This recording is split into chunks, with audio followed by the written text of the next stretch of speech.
When it comes to basting your quilt sandwiches, just know that there is a million different ways you can do it, and I'm just gonna share my favorite way and my tips to make it easier.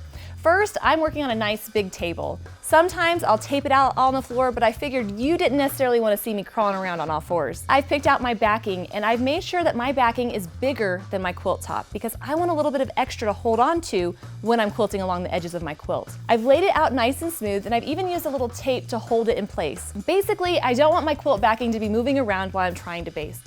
Another thing I want to point out is that I used a 1/2-inch seam when I pieced my backing. Sometimes the fabric that you want to use on the back of your quilt isn't going to be big enough and you might have to piece it together.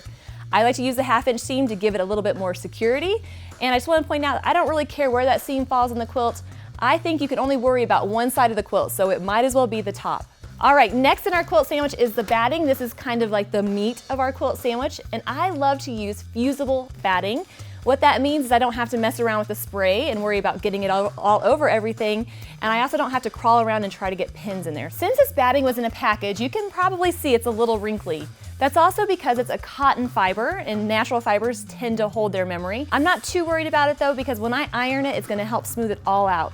If that freaks you out a little bit, you can open up your package a day or two ahead, open it up and kind of let it breathe, and that will take care of some of those wrinkles. I have my backing, I have my batting, I just need my quilt top. As I lay the quilt top out, this is the best place to point out that having your quilt top nice and flat will go a long way to helping your basting process go more smoothly. So take a moment and make sure that all your seams are pressed and that it's nice and flat. Now I'm going to use the iron to follow the manufacturer's instructions and melt that fusible so that it temporarily holds the quilt in place while I'm quilting it. Now the batting is going to absorb most of this heat, but I would be very aware of what's underneath it. I don't want you ruining any of your precious tables. And I'm going to take my time and run the iron over all parts of the quilt, and that's just going to help hold it in place. Now make sure that you're not using steam. We don't want to make that batting all soggy, but we do want a nice hot dry iron to help hold that in place. Now as you get close to the edges, we have to be careful because we don't want to get any of that fusible on the iron, so I'm just going to get it nice and close. That's where a pointy iron comes in handy, and just take my time and run it along that. And I'm just going to slowly iron this whole section, which I can see and reach right now, and then move on to the next. As I'm pressing the quilt top, I'm not stretching it. I really want to hold it in place. I don't want to skew these outer edges, so it's not like I'm pushing down and smearing it over. I just want to kind of hold it in place, move it lightly to the next area, and then adhere the pressure.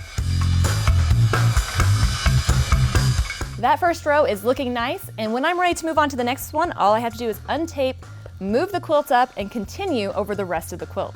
Now if I'm feeling extra ambitious and I'm done ironing the front, I can flip it over and iron it from the back. This batting has fusible on both sides, so that's going to even help keep it together even more. So if I flip it over, I can just run that iron along there. And again, that's just going to help that batting stick to it, help keep it all together so that when I'm quilting, I don't get any tucks on the back. Now, if I do happen to get any tucks in the backing, I'm just going to call it ruching, call it textured quilting. It's fine. Well, I'm going to continue on with the rest of my quilt. I promise that basting your quilts isn't that difficult. In fact, you might find that the hardest step is just finding enough space to lay out your quilt.